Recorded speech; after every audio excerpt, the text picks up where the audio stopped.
Eu vou criar uma variável chamada person, e vou atribuir para essa variável chamada person, eu vou atribuir uma função anônima. O que é uma função anônima? É uma função sem nome. Eu não preciso vir aqui logo depois dessa palavra-chave function e colocar, por exemplo, person. Eu não preciso fazer isso. Isso aqui é uma função anônima.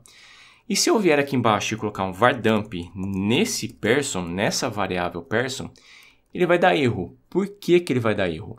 Porque quando eu trabalho com uma função anônima, eu preciso colocar um ponto e vírgula aqui no final.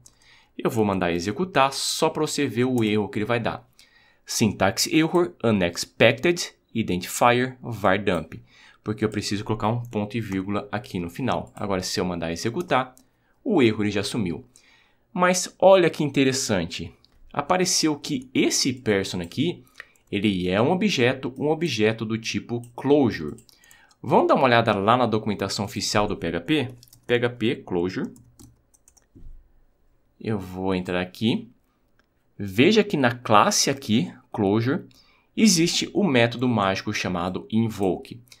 Além dos métodos listados aqui, a classe também possui o método invoke. Esse método invoke é um método mágico. Você não precisa entender ele. Isso aqui é um assunto de orientação a objetos. Mas eu preciso mostrar para você que esse person aqui, ele é um objeto do tipo closure.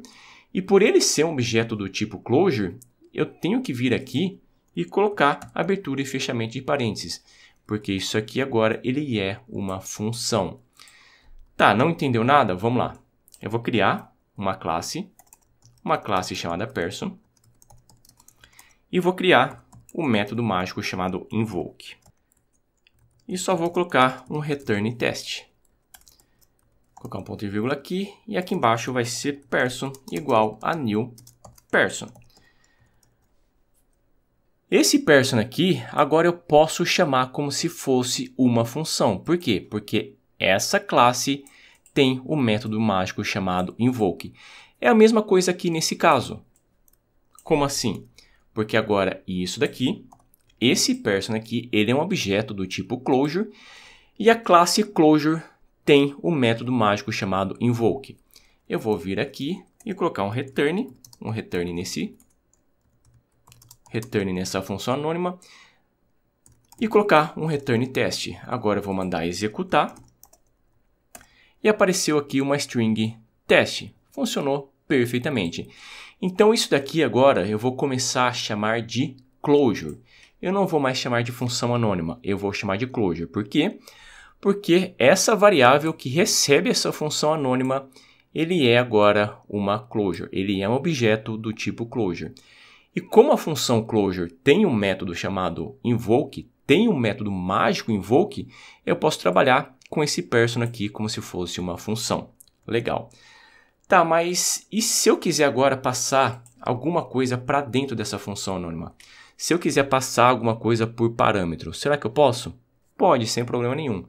Se eu quiser, por exemplo, passar name, no caso passar name não, passar o meu nome, eu venho aqui e coloco name e só vou colocar return name. O que tem que aparecer agora? Tem que aparecer aqui uma string Alexandre. Eu vou criar uma outra função, uma função chamada teste. Minha criatividade aqui para criar nome de funções está quase zero. E dentro dessa função chamada teste, eu vou criar uma closure. Vai ser person igual function.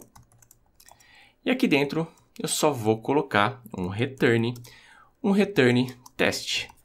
Ponto e vírgula. Agora eu venho aqui embaixo, executo essa função teste e vou colocar ele, claro, dentro de um var_dump. Eu venho colocar um var_dump só para executar alguma coisa. Vamos ver o que ele vai retornar. E apareceu aqui uma string Alexandre. Ah, tá. E também, me desculpe. Deixa eu só tirar isso aqui. Agora vamos lá de novo. Limpar a tela, mandar executar. E ele retornou nulo. Por quê? Porque essa função teste aqui, ele não está retornando nada. A única coisa que ele está fazendo, está sendo dentro dele, sendo criado uma closure. E agora, para poder retornar essa closure, eu venho aqui e coloco return person. Tá, eu vou retornar o person. Agora o que vai acontecer? Vai acontecer que eu estou pegando o object closure. Daí eu tenho que vir aqui, abrir e fechar de novo os parênteses para poder executar essa closure. Mandar executar e agora sim apareceu o teste.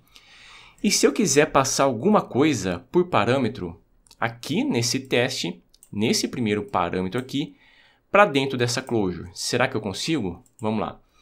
Eu vou colocar aqui, vai ser Alexandre. Eu vou passar aqui em cima, vai ser name.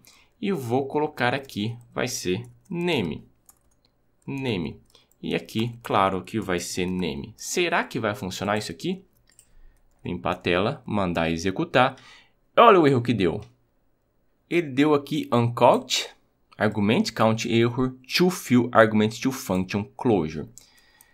Será que se eu pegar e tirar esse Alexandre daqui e colocar aqui, será que ele funciona? Vamos lá.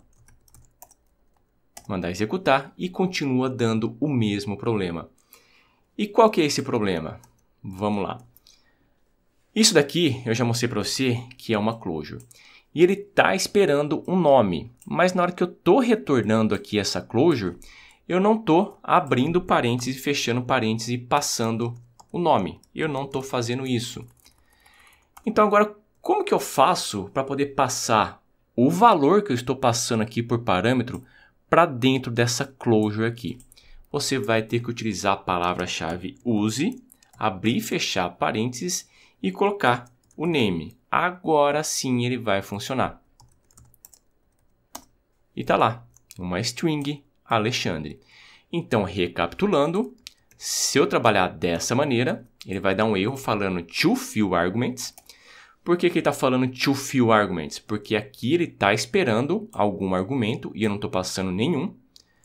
E ele está esperando aqui um valor e eu não estou passando nenhum. E para poder passar agora o valor lá para dentro da minha closure, eu preciso utilizar esse use e passar o name. Agora sim, eu já mostrei para você que ele vai funcionar.